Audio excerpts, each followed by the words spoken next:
आज आम हस्टेल बाहर गोटे बड़ साप।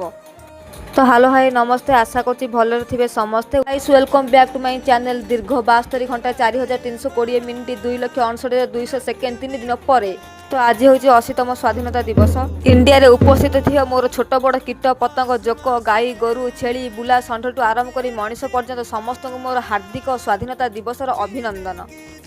तापर स्वाधीनता दिवस माने किछि थाओ कि न थाओ सेव बुंदियार जय। तापर आमे दी जण पूरा बसी जाइतलु सेव बुंदिया पाखरे।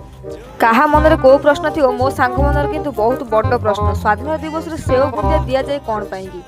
जदि आपनक माने भी केही जानि थांती सेव बुंदिया कोन पई दिया जाए ताहाले मोर बॉक्स रे कमेंट करंतु। मो मतरे पताका आमे उड़ै थाउ वीर पुरुष मान को मने पकेइबा पई। आ फिरंगी मान को कोन आमे छाड़ दबा? तो सेव बुंदिया स्पेशली एथि पई दिया जाए कि सेव रो अर्थ लाठी आ बुंदिया रो अर्थ होची गुड़ी, जोटा हमको मने पकेइ दे कि आमे ताको लाठी चार्ज आ गुड़ी रे धमक रे ताको अधीन रे रही जाइथिलु। जदि आपण माने आ किछि जानि थांती तो कमेंट करंतु। तापर संध्या समय रे हम जाइथिलु बाहर को बुलिबा को, पसि आस्तिला आम हॉस्टल भितरु गोटे साप।